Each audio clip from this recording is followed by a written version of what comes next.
Hey guys, today I am filming my chopping block update and makeup declutter for June, and I actually have so many things to share with you today. First, I have a decent amount of chopping block products that I have tested and I'm choosing to keep for now. First being the Cali Ray So Blown Clean Blurring Primer. Previously I thought this was irritating my skin and I've used it several times over the past month and it hasn't, so it must have been skincare or something else.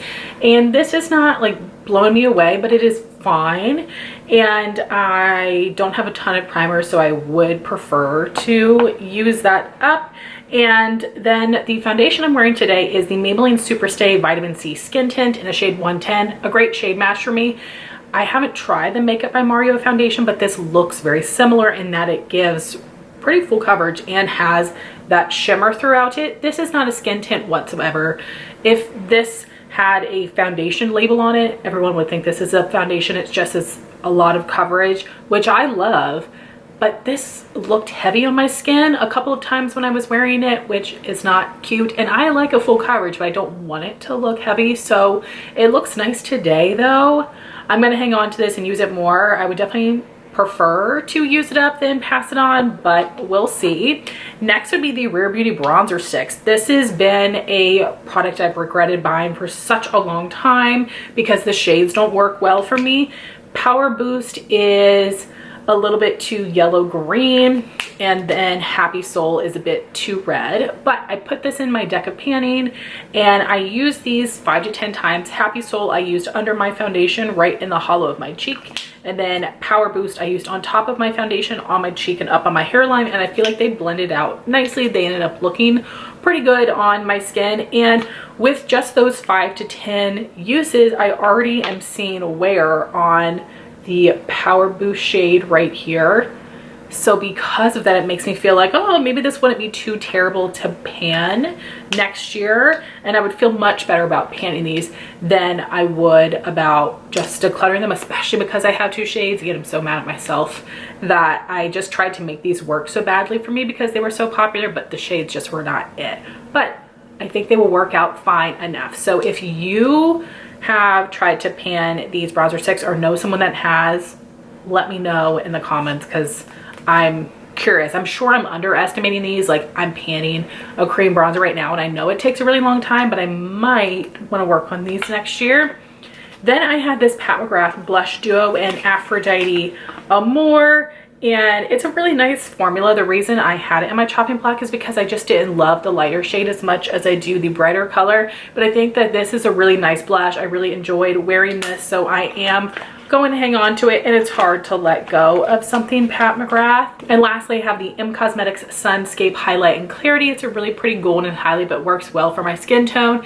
And even though this is that like mineralized baked formula, I still think it looked beautiful on the cheeks. It didn't look too dry, so this is a highlight that I want to hang on to for now. Next, I have a product I'm going to be retiring. This is also in my deck of panning. This is the Anastasia Master by Mario palette. This was given to me by a lovely subscriber, Christine, many years ago, and I just feel like the quality and the performance has changed over time. I'm definitely going to hang on to this as a makeup memory because it is so special to me, and you guys know I love these type of shades. But all of the shimmers looked very flat and dull on my eyes. I still really enjoy the mattes, especially Isabel. But yeah, it is time to officially retire this. This is the oldest palette in my collection. Next, I have a few face primers I'm going to declutter. First being the Essence Hello Good Stuff Primer Serum. It has blueberry and squalane to hydrate and plump, and it just didn't really do anything for me. I didn't love the consistency, and blueberry scents are not my favorite. Then I have 2 gripping primers. My friend Jean had sent me the Hard Candy Sheer Envy Hydrating Primer, and then and also for gift I had gotten the e.l.f. Power Grip Primer. And I did my makeup yesterday and I used one on each side, and I did take a nap for like 20 minutes. I fell asleep on the couch on this side, so maybe that did something, but I don't really think so. I will say at the end of the day, my makeup broke up more with the Hard Candy, and this does seem a little bit more hydrating than the e.l.f., but they both are that gripping primer, and I just don't love gripping primers. I don't think it's necessary for me. I thought about trying to pan this one, and I don't think it would take that long because I'm already down here after just using this a handful of times, but I would rather see if someone would like to try this because gripping primers are just not for me, and I'm finally coming to terms with that. Next, I have a couple concealers. This my friend Jean just sent me recently, the It Cosmetics Bye Bye Dark Spots Concealer and Serum, and I think this is just too dark for the both of us. It is Fair Neutral 11. This did give really nice coverage, but this is so dark on me and a little bit peachy, and I would need to mix it with something else, and I just don't really feel like doing that. So I'm gonna see if I have a friend that would like this. And again, the formula was nice, it gave good coverage, but just not the right shade for me. And then I had this combo that I was going to mix, but I don't love either formula enough to dedicate the time to doing that. So we have the Smashbox Halo Healthy Glow 4-in-1 Perfecting Pen in Fair Tan Neutral, and this really gives very sheer coverage. This would be nice for mixing, for brightening, and I'm sure I could get through it relatively quickly, but I just don't feel like it. Honestly, I prefer concealers with more coverage than this. And then we have the Lancome Serum Concealer. I'm not sure the full name because it's not on the packaging. I have 105W. Lancome has a large shade range, but they do not go very light. This is the lightest shade and it is too dark for me. I did not love the applicator on this. It has that nice scoop, which is usually what I like, but it is so firm that it doesn't really pick up a lot of product and I have to dip back in. I think the formula of this is nice though. It gives some really nice medium coverage, has more of like a natural finish. It's a nice product. If it was a better shade match, I would keep it and use it up, and I would, you know, get over the fact that I have to dip back in a couple of times, but just not my most favorite, and I would love for Lancome to expand their shade range. Next, for some cheek products, something else that was in deck of painting were my Kosas Sun Show powder bronzers, and I have decided that I would like to sell these, so please let me know if you're interested. I'd be willing to sell them together or individually. These have been used like 10 times each. So this is Waves and this is Beachy. I know that Lauren My Beauty loves these. She actually used it up and repurchased it, which is why I bought this shade. And I think that they look fine, but I have other glowy bronzers that I prefer using, and that's why I want to go with these. I think that they're okay, not amazing, and they're just a little bit too pricey for me to feel like they're just okay. Next is something that I've considered keeping, but I really should just pass this on. This is the Lawless Watermelon Blush.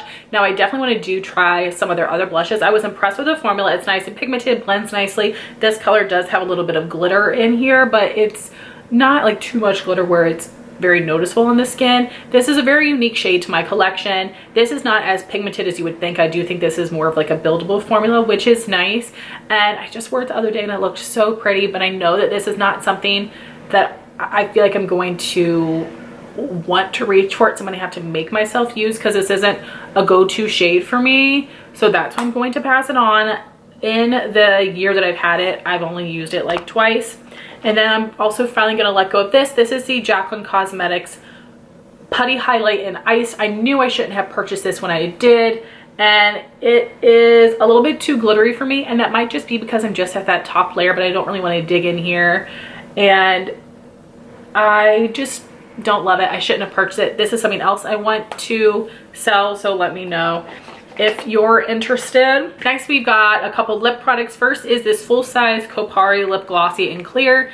This is something that I got as an Ulta free gift, and this was a backup. I already have one, and I like it, but I'm not obsessed, and I have a lot of lip balm, so I just want to pass that on to a friend. Then I have the Dose of Colors Lip Oil in Pretty Cute. I had not heard amazing things about this, but I still wanted to try it because I got it half off during Amazon Prime Day last year. It's a pretty shade, but this is like a thin lip cream. This is not a lip oil whatsoever in the pigmentation, in the texture, in the shine. This looks like a thin lip lacquer, so the name is pretty deceptive. It's a pretty color, it's a nice formula, but I have so many lippies, this is just not something that I'm going to reach for. And then Buxom sent over their full-on plumping lip glow balms, and I do have a lip swatch video with these, and these do have some decent pigmentation. They came out with 8 shades. I'm keeping 4 of the 8. Rosé All Day was a little bit too sheer for me.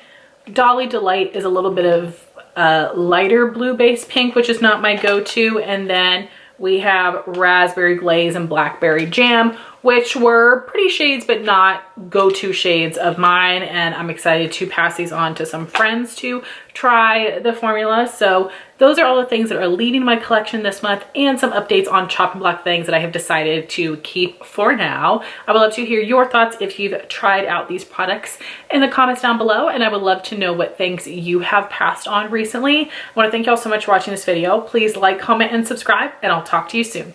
Bye, guys.